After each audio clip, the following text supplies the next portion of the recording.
Good evening. Welcome to TUC Half Hour, an initiative of the Trade Union Congress of Nigeria that highlights activities of the union and her affiliates from across the country. I am Festus Osifo. On this week's episode of TUC Half Hour, we have an interesting conversation coming up, conversation on key development in Nigeria's oil and gas sector and how it affects the lives of millions of Nigerians, a conversation that you do not want to miss out on. But before then, here is this week's trivia question. Who is the Secretary General of the Trade Union Congress of Nigeria? You'll find out the answer to that before we wrap up, so you have to stay tuned. TUC Half Hour continues right after this break.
Comrade Engineer Festus Osifo is the president of the Trade Union Congress of Nigeria and also doubles as the president of the Petroleum and Natural Gas Senior Staff Association of Nigeria, PENGASSAN. Our guest holds a bachelor's degree in mechanical and manufacturing engineering from the University of Portsmouth in United Kingdom with a first-class honors. He is an alumnus of Herod Watts University, Edinburgh, Scotland, where he bagged his master's degree in petroleum engineering. In 2022, he obtained an MBA from the Lagos Business School, Lagos, Nigeria. He holds a certificate in advanced negotiation, industrial relations, and conflict resolution from Harvard University, Cambridge, Massachusetts, USA. Comrade Festus Osifo has spent about 2 decades working in the oil and gas industry in a sterling career spanning Schlumberger Nigeria Limited and Total Energies Exploration and Production Nigeria Limited. He has served on several boards, both in public and private sector. Through his 2 NGOs, Festus Osifo Foundation and Save Our Children Education Initiative, Comrade Festus Osifo has transcended trade unionism to intervening in humanity, mentorship, and leadership development. Our guest is a registered engineer with the Council of Registered Engineers of Nigeria, a member of Nigerian Society of Engineers and Society of Petroleum Engineers. Thank you, Comrade Festus Osifo, for joining me on the program today. Yeah, thank you so much, Vice. Thank you for having me. You're welcome. Now let's get straight into it, starting with the most pressing issue for most Nigerians, and that is the constant increase in the prices of fuel for petrol in Nigeria. Now, in your capacity, can you explain key factors that are causing this constant increase and measures or steps, if any, that government and industry players like yourself are taking to stabilize fuel prices in Nigeria? Yeah, Vice, thank you. Thank you so much for that question. First, one of the major factors that contribute to the determinant of the price of any petroleum product is actually the price of crude. And that price of crude, naturally, everywhere in the world is priced in USD. But for you to now bring that price of crude to your local environment, you need to apply the exchange rate.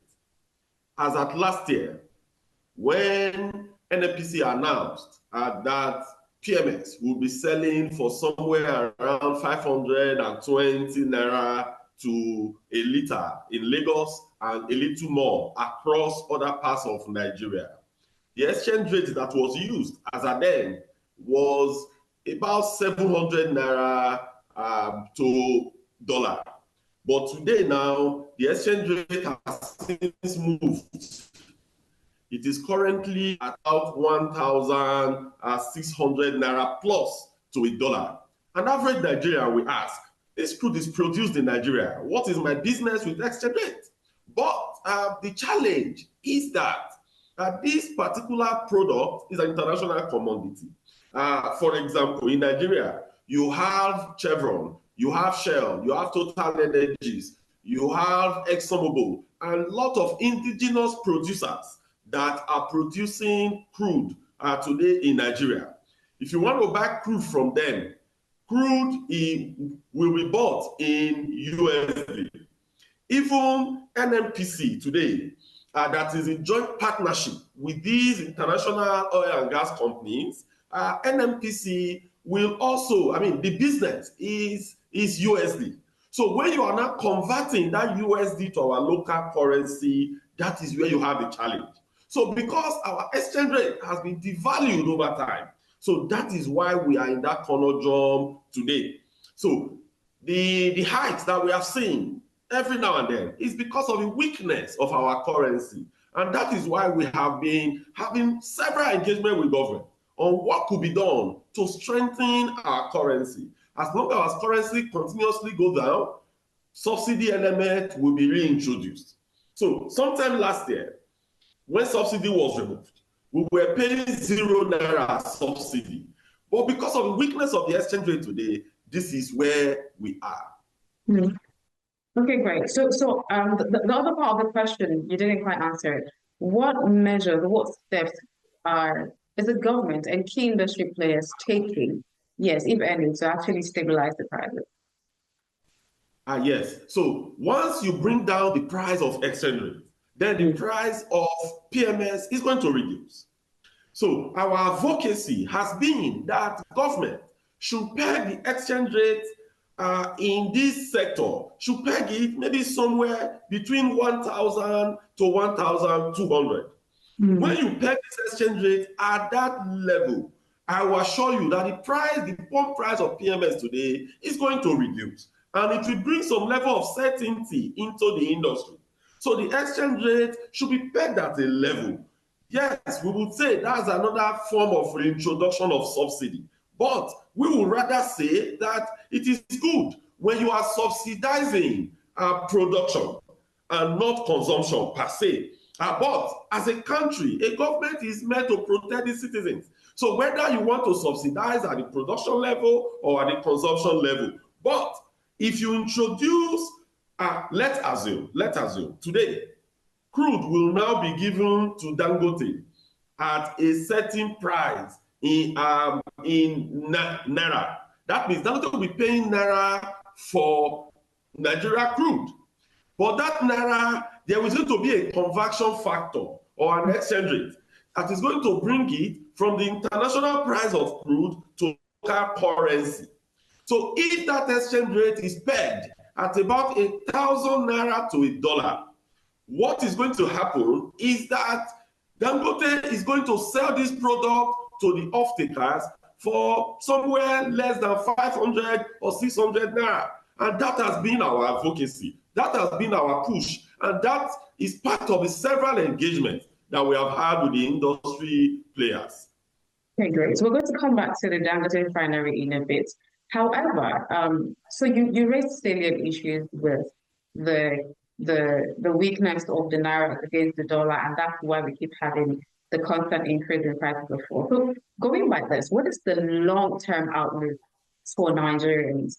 Should Nigerians, continue to expect consistent and constant increase in the prices of fuel in Nigeria? Or aside, because we don't necessarily think that the naira is going to stabilize against the dollar anytime soon. So what would it be really, the long-term outlook for Nigeria? Yes, the long-term approach is first to get our refineries to work.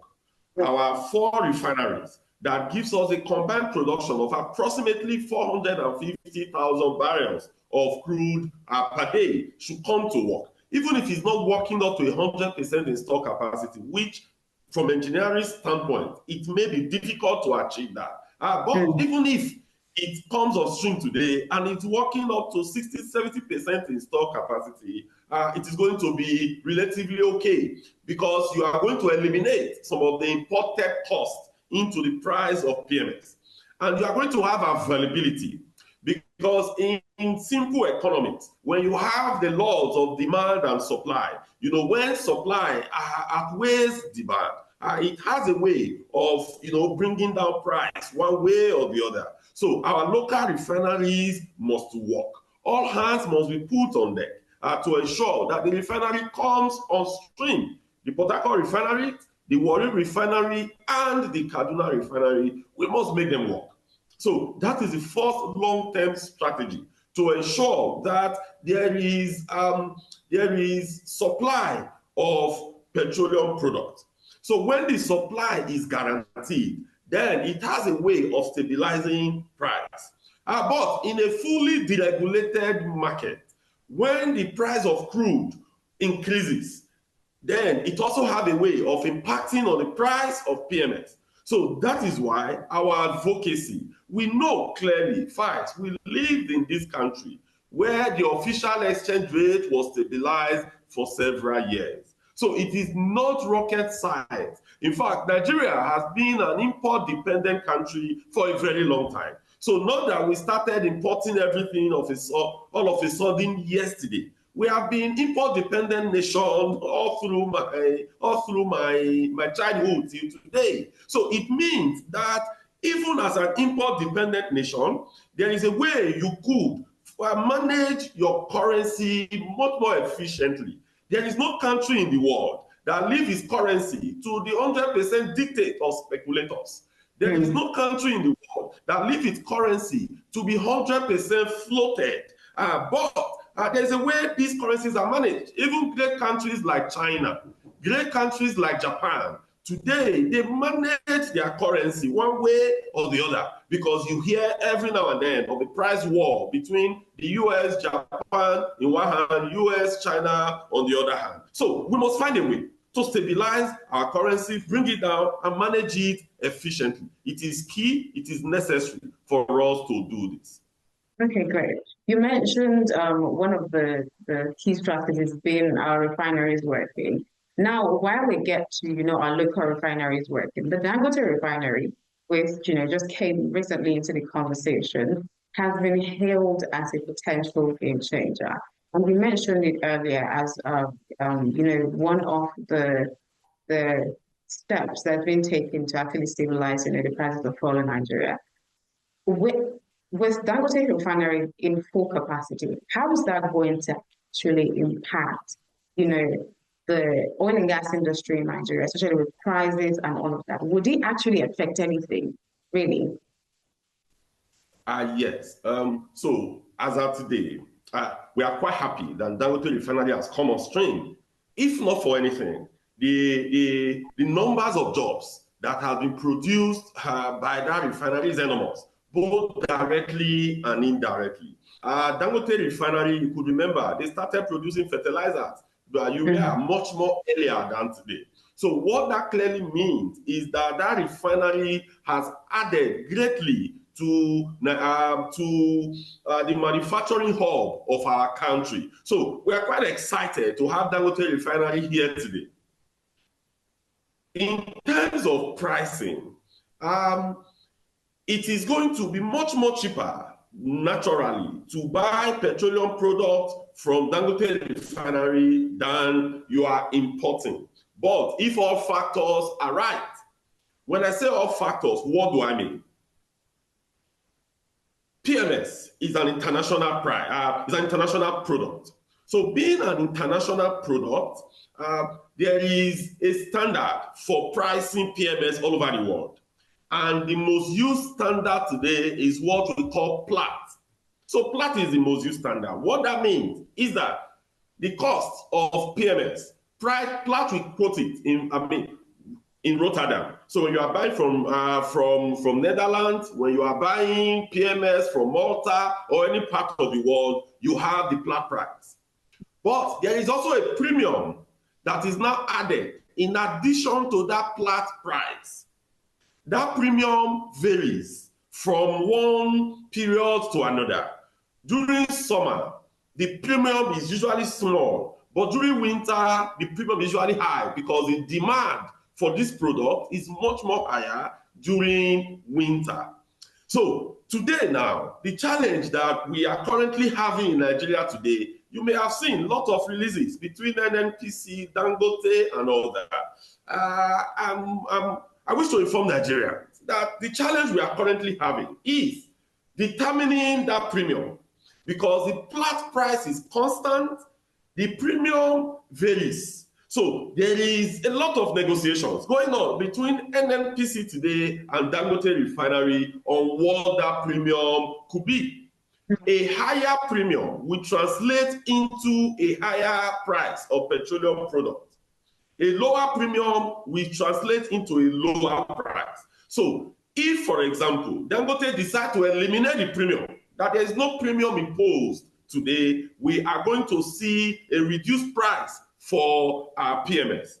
Yes, as much as we celebrate Dangote, novel idea, fantastic organization, good refinery, employ lots of Nigerians, has deepened the value chain of oil and gas production in Nigeria. We should not also forget that Dangote is a business enterprise. For us, it's relatively high. And let's do everything possible to reduce that premium to almost zero. If that is done, then it will be better off for Nigeria. Like as I have said, Dangote is a private enterprise, so he can determine how much he wants to sell his product. That is why we are saying that the government refineries must work.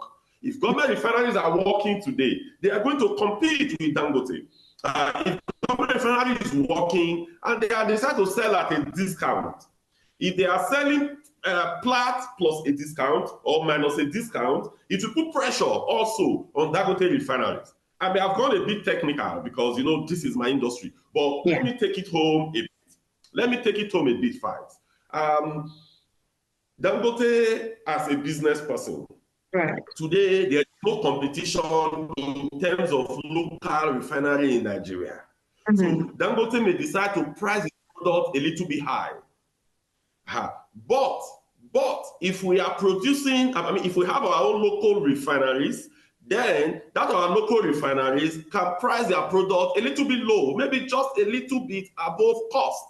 So when that happens, you're going to put pressure on Dangote refinery to reduce its price, and at the end, you are going to have a state of equilibrium where this product will be gotten by Nigerians at a relatively cheaper price. Okay. So you're saying in terms that Dangote refinery would not, even in operations, might not or would not necessarily reduce the dependency on fuel imports in Nigeria. Is that what you're saying? Capacity production. It has the capacity to supply all our daily needs. Our average daily need in Nigeria will be somewhere around 40-45 million liters per day. So Dangote refinery has the capacity, a full-scale production, to be able to meet that demand. But it is not just about the demand, it's about the pricing. Because as of today, we have investigated what is the cost that NNPC is getting this product from Dangote refinery. If NNPC decides to add a profit to that cost, Nigerians today will be buying that PMS for more than 1,000 naira. But we have actually told them that Nigerians cannot afford that today. Although we know that because of scarcity in some parts of the country, we are actually buying PMS at a much more higher price. But when it is stabilized, when we have the supply that goes across the nook and cranny of Nigeria, we are strongly advocating that the price should come down. So what is being done today is that there is still some level of, you can call it subsidy, you can call it under recovery that is currently happening. Because NNPC is buying at a price from Dangote, importing at a price as well, and doing some level of subsidy on behalf of the federal government. That's interesting. Talking about, the federal government, Dangote Refinery and all of that, when Dangote Refinery came, into the picture, only the NNPC actually, showed interest in actually lifting petrol from the facility. Why do you think that is? One would have thought a lot of Nigerians had expected that would have not just the NNPC, but four merchants, what you call them, actually, coach Dangote refinery as wanting to lift for, but only the NNPC has shown interest in doing that so far. Why do you think that is? And what would be the implication of just the NNPC lifting for from Dangote refinery? Yes, over the years, NNPC has been solely responsible for importing petroleum products into Nigeria, majorly PMS. AGO has since been liberalized. AGO has since been deregulated. AGO is popularly referred to as diesel. It has since been deregulated. So all players can come in. You can price it at any amount. You can place any amount. Competition will come in and the price will stabilize. But in terms of PMS, the challenge that we have had is also because of the fact that the price that NNPC buy this product, they have to subsidize it on behalf of federal government so that Nigerians will get this product relatively cheaper. So what that means is this. If Dangote today is selling its products to NNPC at Plat plus 40 or Plat plus 42, the product is going to come to somewhere above 800 naira. So by the time you add the other sub-charges here and there, the product is going to be over 950 naira.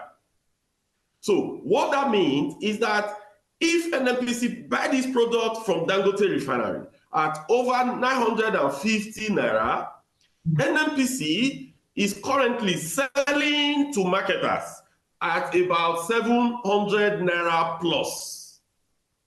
Get the logic. NNPC buy from Dangote, so the total cost, both the cost of buying and the logistics cost and the regulatory fees and all that, it comes to somewhere around over 950 naira. But if NNPC sells to marketer at 950 naira, what that means is that the official price today will be over 1,100 above. So what is currently being done is that NNPC would now sell to marketers around 750 naira plus to marketers. So when that is done, so that difference is being sought by NNPC. And that is where you hear about under recovery. That is where you hear about subsidy. So if all marketers today, if they all go to if they all go to Dangote to buy, we will be buying the product much more expensive. So that is actually the logic. So it's not that NNPC is saying that they are the only one that will buy. No. It's because the market is not still fully liberalized or fully deregulated. So there is still some quasi-regulation going on in the market. So because of that quasi-regulation, NNPC is selling to the marketers at a reduced price compared to what is buying from Dangote. But other marketers may not be willing to undertake that on behalf of government because other marketers, they are private enterprise and they are there to make money and profit at the end of the day. But wouldn't this now pose a risk of monopolization in the market and all of that? And why would you say that the market has still not been deregulated up until now? Or would deregulation actually be beneficial to the oil and gas industry as we stand in the country? Which is better actually for us to have a higher price of buying PMS or to have a company like NNPC coming in to ensure that the product price is relatively reduced.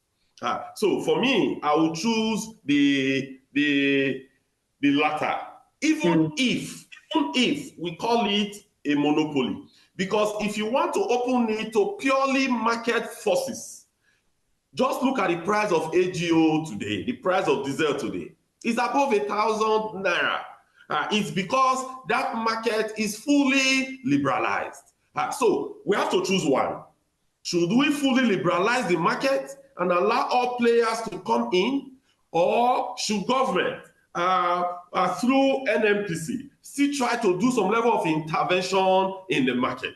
I would prefer to buy PMS at 500-600 naira, for example, and allow NNPC to sell, to be the only off-takers from Dangote Refinery, than to buy PMS for 1,200 and allow all the other marketers to come in. So it is because the market today is still not liberalized. So what is at the bedrock of all these is actually the devaluation and the flotation of our naira. Government must revisit that policy. Government must look at that policy, because that is what will actually help us as Nigerians to increase the purchasing power.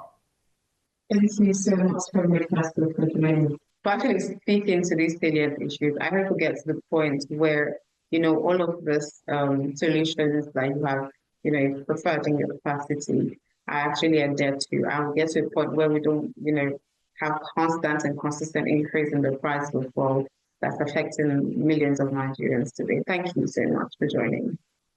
Yeah, thank you so much, Faiz. I appreciate it. Thank you. Thank you. Thank you for having me.